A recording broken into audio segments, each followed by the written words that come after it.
Élodie est une passionnée d'histoire. Et je oui. crois qu'Élodie a une petite fable, enfin quelque chose. Une longue, elle fait 2h30 environ. Allez, Mais on est en direct alors. allez-y. Ça s'appelle Le Pan, l'Autruche et les Poulets. Très bien. Ah. Attention, j'ai mis 4 jours. Hein. Allez-y. C'est en alexandrin. Il y avait une fois, en royaume de France, évoluant aux côtés de ses contemporains, un banquier jouvenceau, oui, mais plein d'élégance, qui de son beau pays se rêvait souverain. Je vois pas de qui vous voulez parler. Son air benjamin, informel, bien élevé, plaisait aux citoyens par la vieillesse lassée. Sa rhétorique désuète et puis tantôt farceuse ravissait fort les nobles et flattait bien la gueuse. Et si jeune notre homme ne l'était qu'à moitié, il faut savoir qu'user, certes, était sa moitié.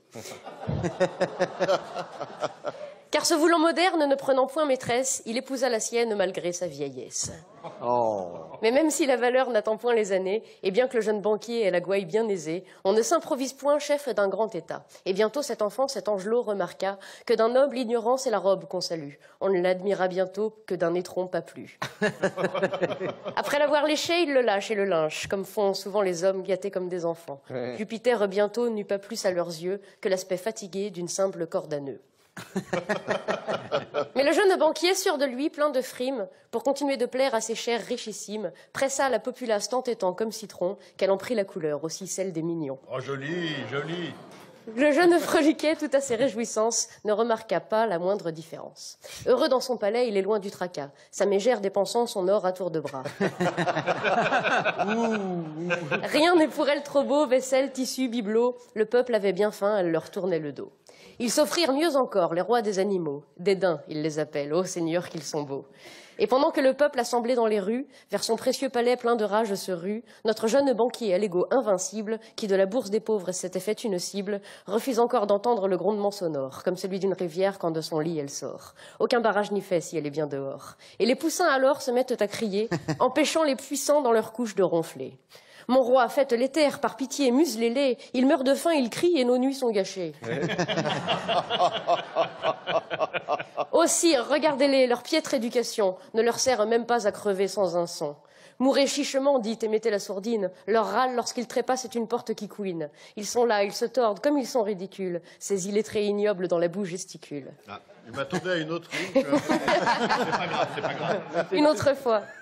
Mes amis, n'ayez crainte, leur répond le rusé. Il leur arrive parfois un peu fort d'aboyer. Mais ce sont mes moutons, mes agneaux, mon troupeau. Ils finiront de même par rentrer bien au chaud. Mais voici maintenant qu'ils retournent les carrosses et détruisent les maisons. Deviendraient-ils féroces? Alors le grand seigneur, dans une allocution, le dos bien droit tendu comme une institution, les deux mains pleines de doigts bien à plat sur la table, leur jeta quelques miettes avec un air aimable, croyant en faisant taire leur petit estomac, calmer aussi la rage dans leur cœur scélérat.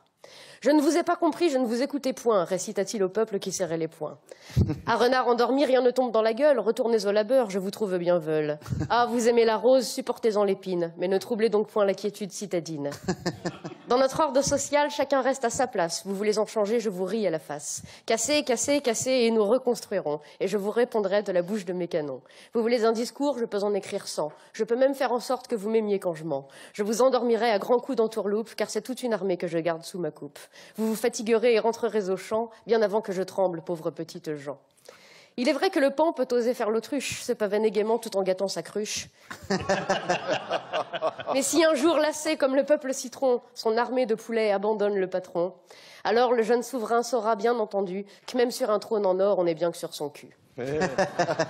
L'injustice est une graine que plantent les puissants et qui pousse sans peine dans les yeux de leurs enfants. Elle leur apprend la haine et à serrer les dents. Elle leur fournit le bois, le manche et même la lame. Elle fait durcir leurs muscles et dévore leurs âmes.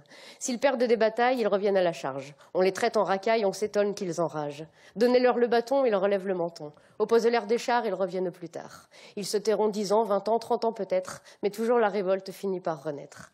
Regardez en arrière dans notre propre histoire, car c'est là que se cachent les leçons et l'espoir. Oh là là!